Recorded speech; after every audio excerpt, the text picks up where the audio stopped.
Dakta mtazamaji, muda wako mwafaka wa kupokea taarifa za habari kutoka viwanjani. Michezo inaanza sasa. Ujambo, ni matumaini yangu makubwa kwamba ubuheri wa afya. Kama vipi, mimi ni Lemoka.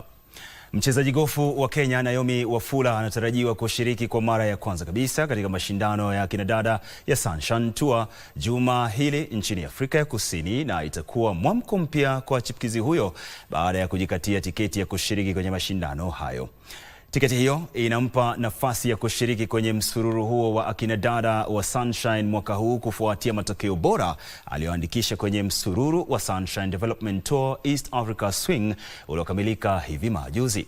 Mashindano hayo ya mashimo 54 yamewavutia wachezaji mahiri 56 kutoka mataifa ya Kenya, Canada, Uingereza, Ufaransa, Ujerumani, Uholanzi, kadhalika Norway, miongoni mwa mataifa mengine.